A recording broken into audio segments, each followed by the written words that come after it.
Quiero hablarles acerca de la iglesia. Mateo 16, versículo 18.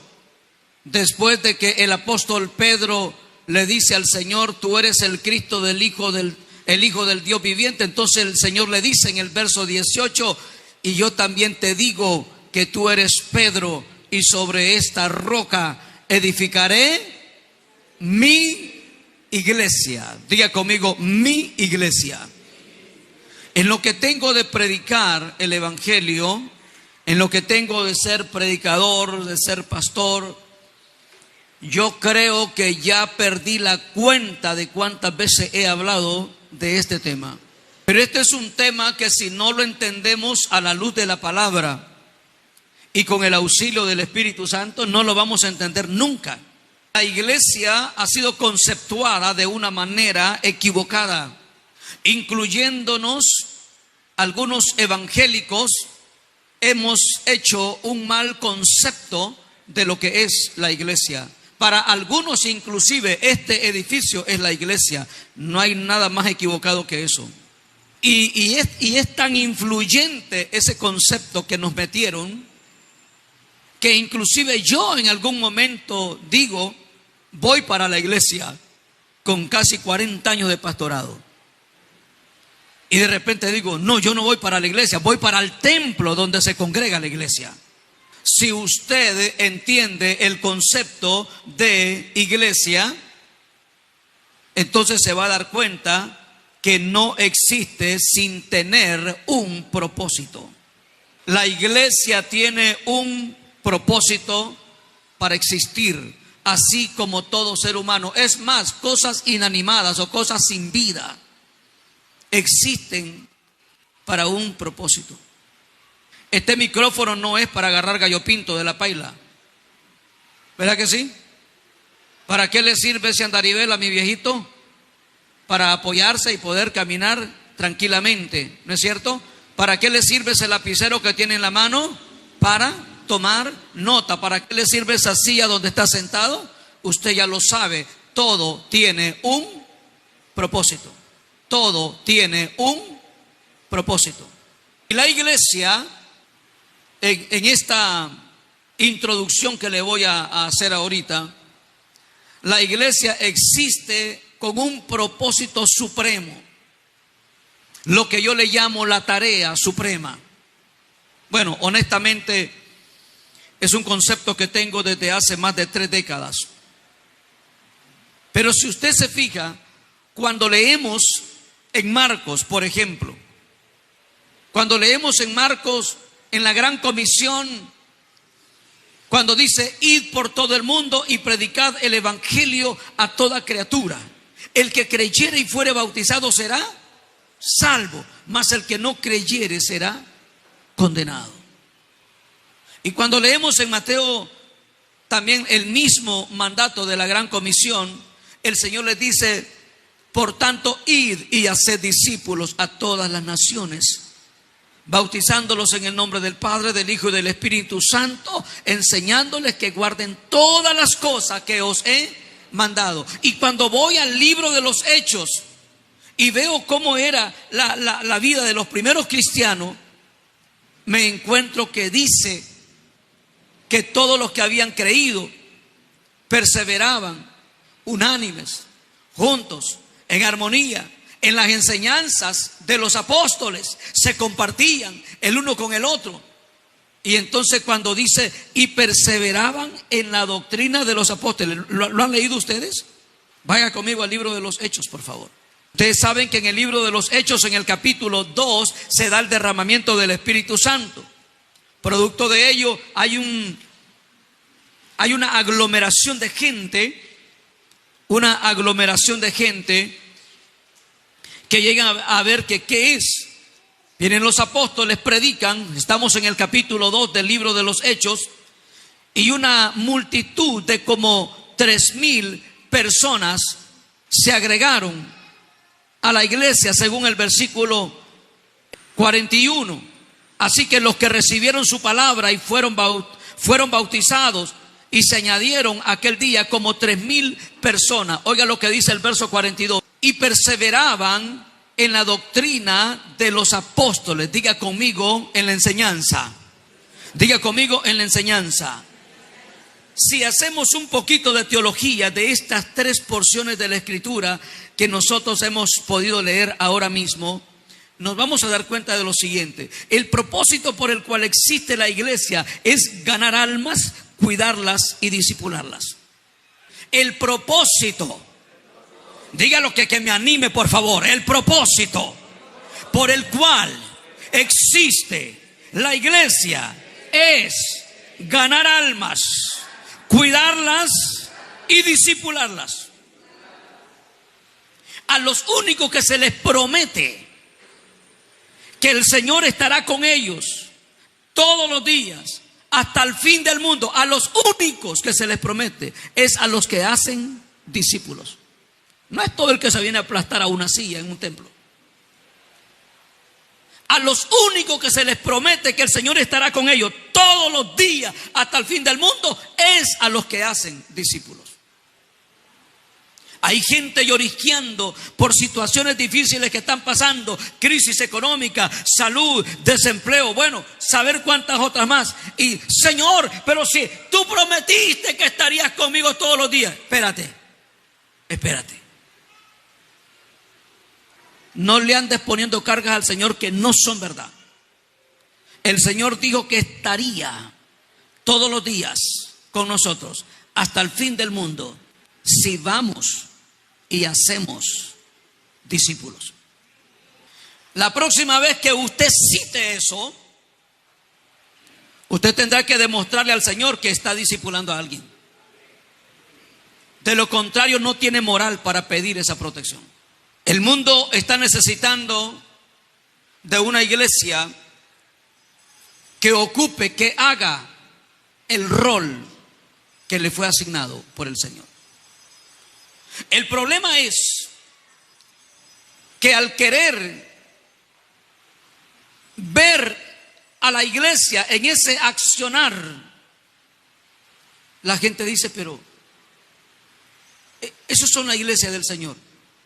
Si ahí solo en pleito viven, si ahí es una andanada de mundanos, pecadores. Si yo conozco un montón de chismosos en esa iglesia. La gente propaga el veneno de sus vidas, pero no las buenas nuevas de salvación. Un chisme lo hacen correr de barrio en barrio, de colonia en colonia, de residencia en residencia, pero el evangelio no se lo hablan al vecino que tienen al lado, porque se han olvidado que si hay un agente para el propósito que ya está establecido en las Escrituras, si hay un agente que va a cumplir eso, es la iglesia. No le toca al gobierno evangelizar y discipular en Cristo a la gente. Ningún gobierno. No le toca a ninguna religión. No es ni el islamismo, no es ni el budismo, no es ni el judaísmo. No, Señor. El agente para ganar almas para el Señor, para discipularlas y cuidarlas, el agente es la iglesia.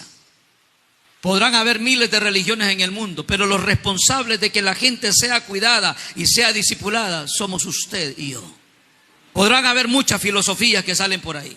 Y ahora están saliendo un montón de Cristos, hermano. Ahora están saliendo un montón de dioses por todas partes del mundo. Y ahí anda la gente de casa en casa regando el veneno de la herejía, de la falsa doctrina. Y ahí están en las redes sociales un montón,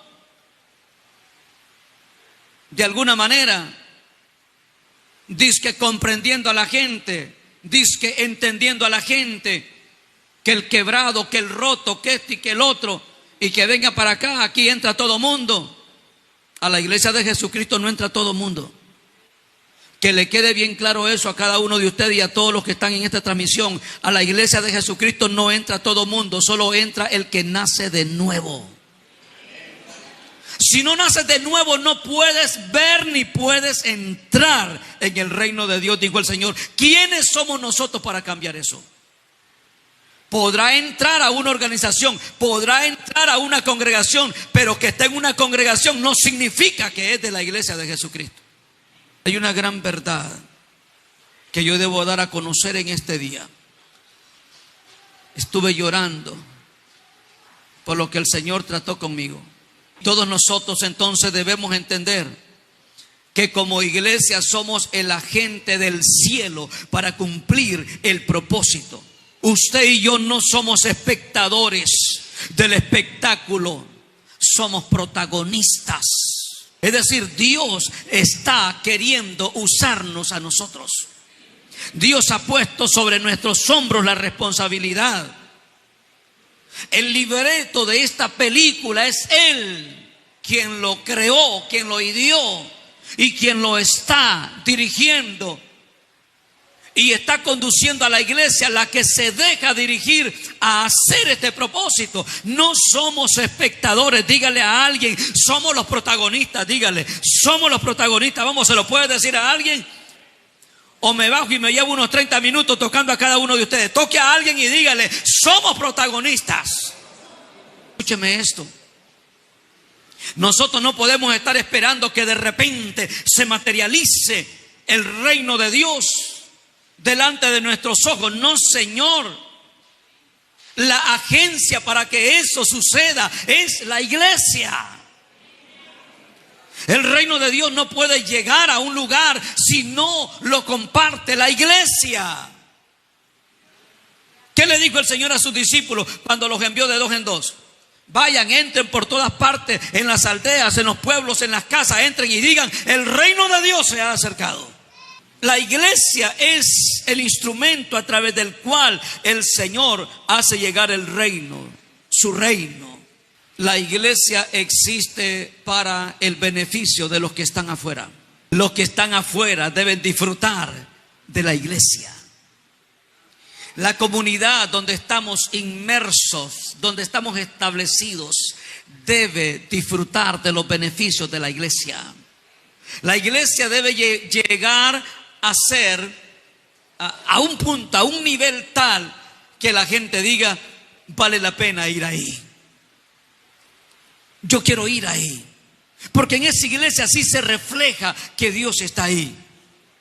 ¿Cómo se preocupan por la gente? Si el Señor manda a ganarnos almas, a cuidarlas y a discipularlas para que se parezcan a Jesucristo, repito, el agente de ese propósito es la iglesia. Y los que están afuera están esperando que la iglesia alumbre.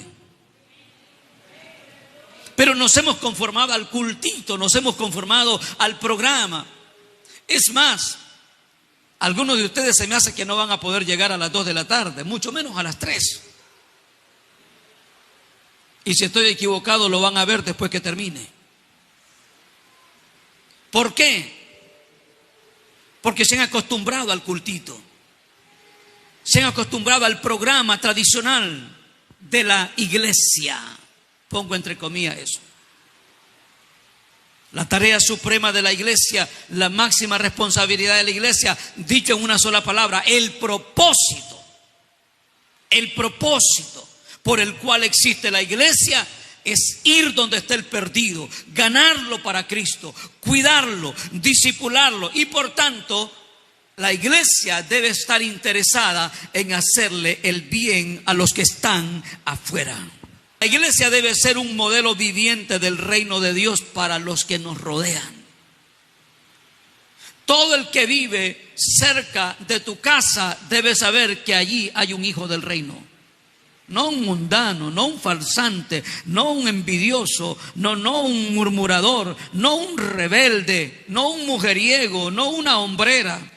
Si a los hombres les dicen mujeriego, entonces a las mujeres les vamos a decir hombreras. No es donde hay ese tipo de desgracia. ¿Y dónde vas? A la iglesia, ni lo andes diciendo. Componete primero. Elevemos la dignidad de la iglesia. La iglesia a veces ha caído en descrédito por nuestro comportamiento mundano y desgraciado que vivimos. Y no crea que vamos a parecer inocentes delante de Dios. Somos a los que más se nos va a demandar. La iglesia debiera ser generosa. No, pastor, ahí no se meta. Porque algunos dicen jugar con el santo menos con la limosna. Pero le voy a decir, aquí Dios puede hacer lo que quiera con el santo y con la limosna también. Ahora que tienes la posibilidad de ayudar es cuando menos ayudas. Y cuando no tenías, sí hablabas de hay que ayudar a la gente, claro, porque tenía hambre. Pero ahora que no tiene hambre, no te importa el hambre de los demás. Entonces que el que viva cerca de ti diga, ahí está un hijo, ahí está una hija de Dios. Que se refleje que el reino de Dios, como lo dice el Señor en una de las parábolas, el reino de Dios es como una piedra preciosa, una perla, o como la semilla de mostaza, que viene alguien, tomó la piedra de valor, tomó el tesoro, o tomó la semilla, porque hay diferentes formas que lo dice el Señor, y lo llevó a su casa, lo plantó y ahí creció. ¿Dónde debe crecer primeramente el reino de Dios? En nuestra casa, en nuestra familia. Ahí debe brillar el reino de Dios. Por tanto, la iglesia debe ser un modelo viviente del reino de Dios para los que nos rodean. La iglesia es la base o el centro de operaciones que Dios usa para ganar el mundo. Cuando hablamos de base, hablamos de donde se concentra el recurso humano, bélico, estrategias, planes.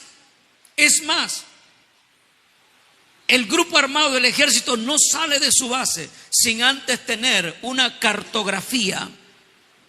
Es decir, tiene identificados los puntos estratégicos del territorio donde está y a donde tiene que ponerle más cuidado. Donde tiene que enfocarse, porque el enemigo por ahí puede entrar. ¿Qué está queriendo entrar a la familia? Matrimonios. ¿Qué está queriendo? ¿Qué está amenazando? La destrucción de los matrimonios.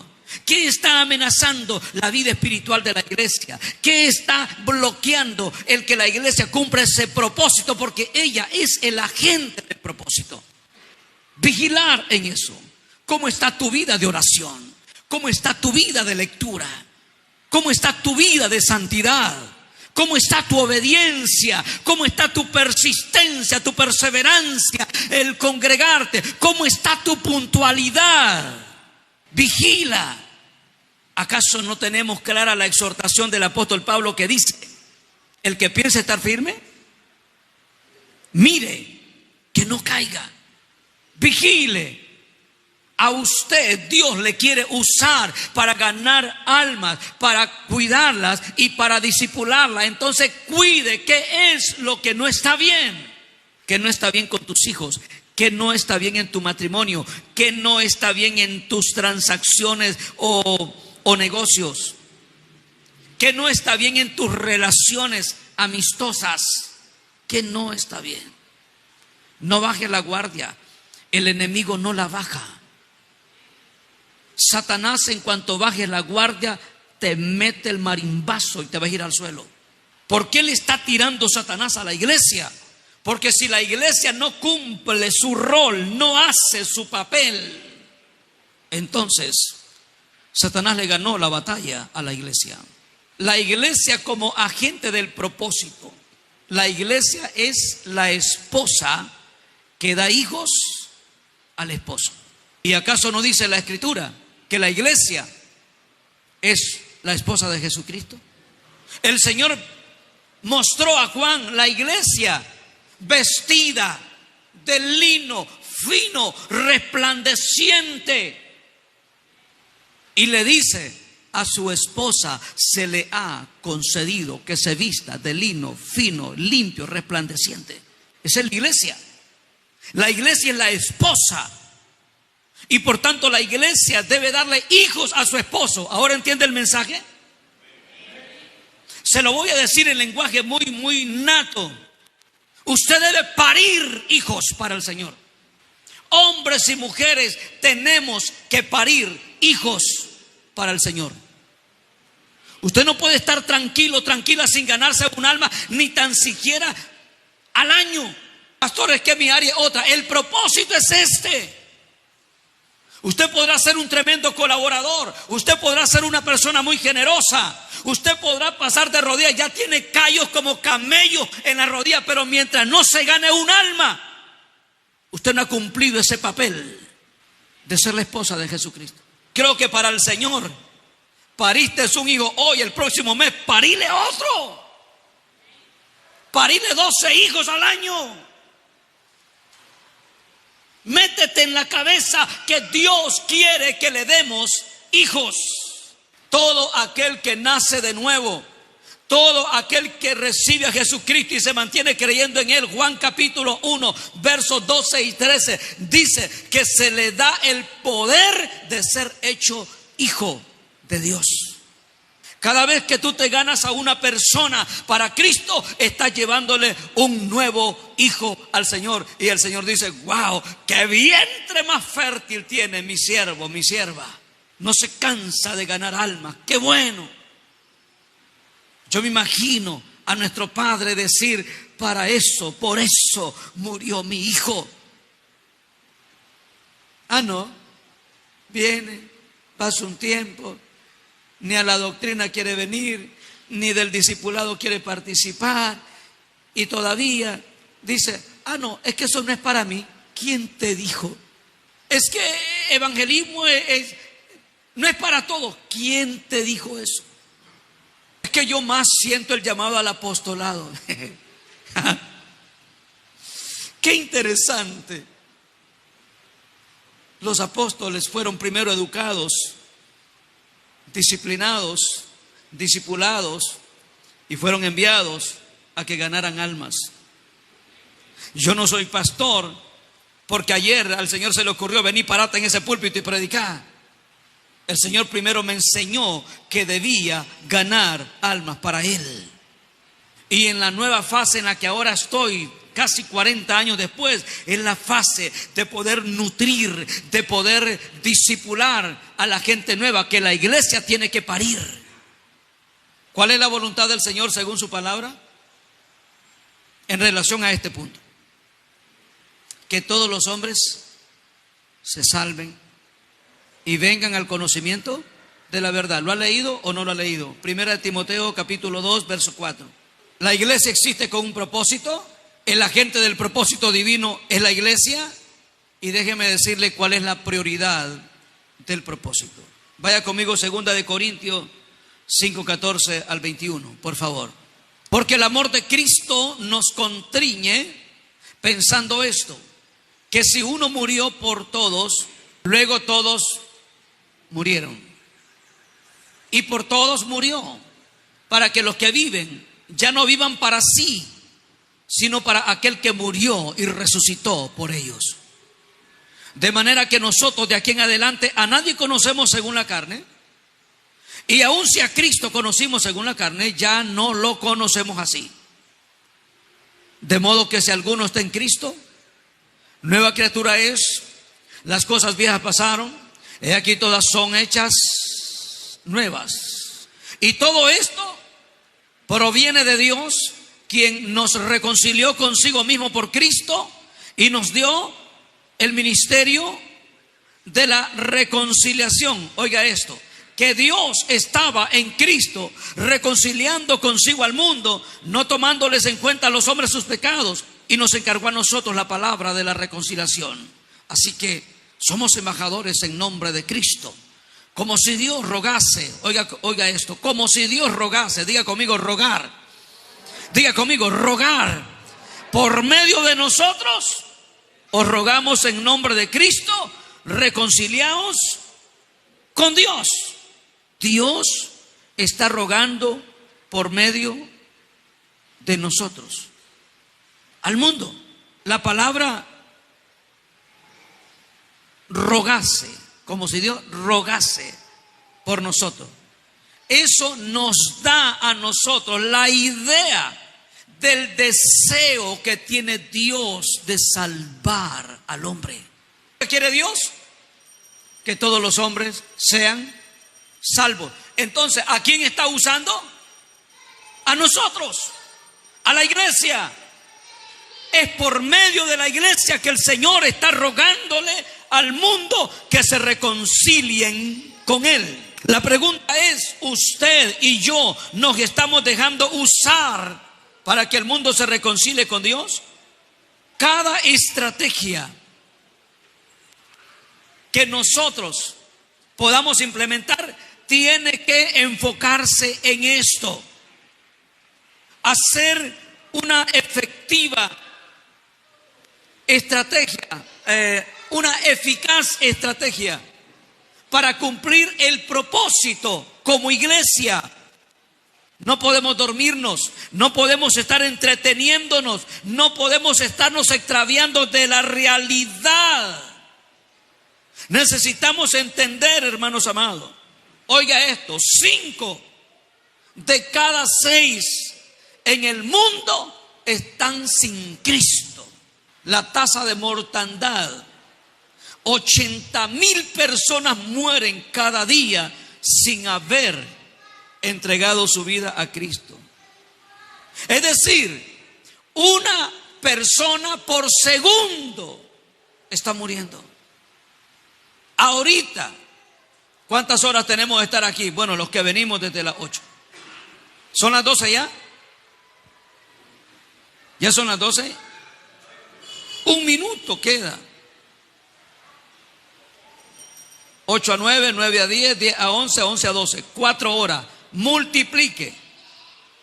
Cada hora tiene 60 minutos. 14,400 vidas han muerto mientras nosotros estamos aquí aplastados en este templo. 14,400 personas descendieron, probablemente su mayoría, al infierno, mientras una iglesia está todavía esperando que su pastor la disipule. Necesitamos hacer conciencia de eso. Hay una indignación santa de parte de Dios contra la iglesia y contra los pastores que no hacen el trabajo que deben hacer. Hay gente que creen que el trabajo del pastor es andar de pateperro para todos lados como arreando animales. No, señor. Las ovejas, dice la Biblia, oyen la voz del pastor y lo siguen. No dice que el pastor va a andar arreando el rebaño. Si el pastor te llama, oye y ven. Si el pastor te dice, vamos a hacer esto, vamos, hágalo. Punto. Ese concepto que se formó de hace muchos años es lo que tiene frustrada y estancada la iglesia. Gente que, conociendo bien dónde está el templo y los programas que tiene la iglesia, no van al templo ni se unen a los programas. Ya está harto el Señor de esto. Y el Señor dice en su palabra que aquel pastor y aquella iglesia que no cumple el propósito la ilustra como un candelero. Dice, voy a quitar ese candelero de ahí. ¿Qué quieres que haga Dios? Pastor, estamos en otro tiempo. No, yo no te estoy hablando del tiempo del Antiguo Testamento, te estoy hablando del Apocalipsis, revelación para la iglesia de estos tiempos. Dice el Señor, voy a quitar ese candelero de ahí, porque no están cumpliendo lo que yo les digo que hagan. Investigue cuál es la tasa de natalidad de Nicaragua y cuál es la tasa de mortalidad y se va a espantar. Usted no puede seguir como hasta el momento ha estado. Ni tan siquiera la labor que se le asigna poder cumplirla. Ni tan siquiera la exhortación de su pastor quiere aceptar. El día que estés bajo una disciplina de Dios, te vas a acordar de mí. Y vas a decir, santo Dios, el Señor me estaba reprendiendo y no lo entendí. Porque a veces lo que le miran es el pelo y la cara al pastor, pero no ven lo que Dios está hablando al Espíritu. La iglesia tiene un propósito por el cual existe.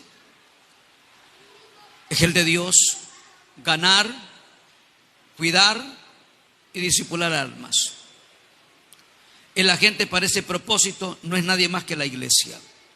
¿Qué es lo que va a medir si la iglesia está cumpliendo el propósito? Es decir, a esto se le llama la medida del propósito. ¿Qué es? Diga conmigo, el crecimiento numérico.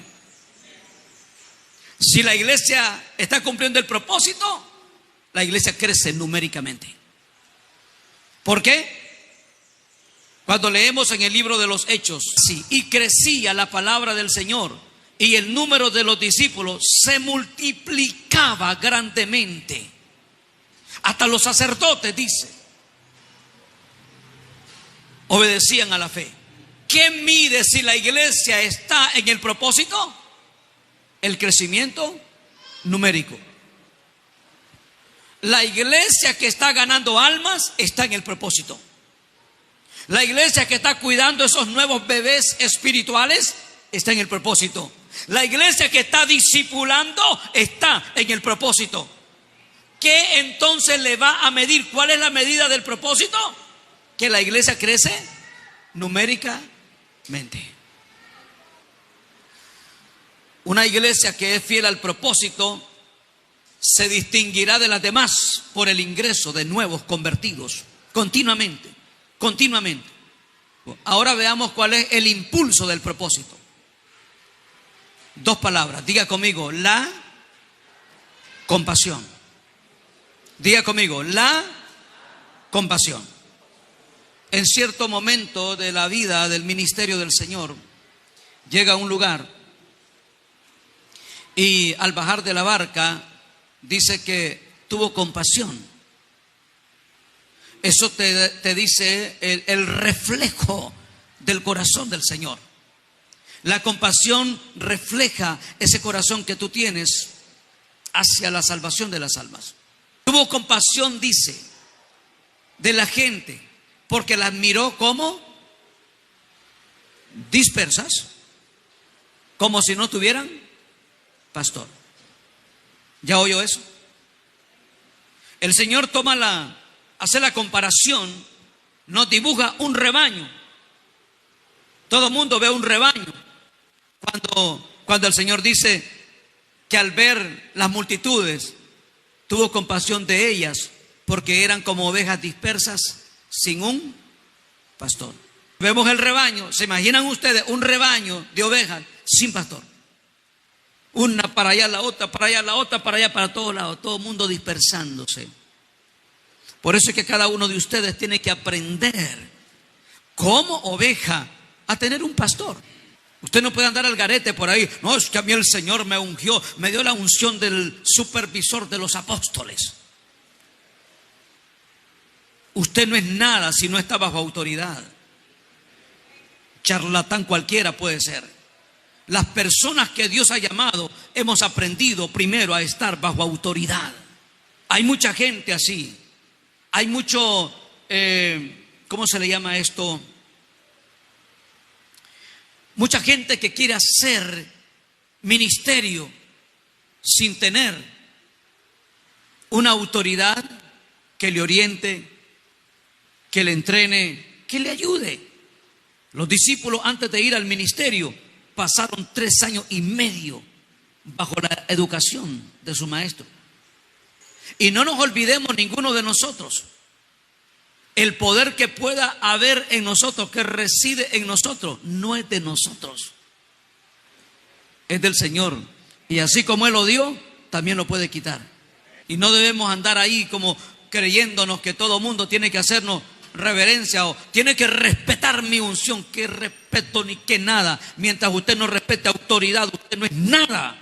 La compasión es uno de los elementos tan importantes en la vida de todo hombre o mujer llamados a predicar.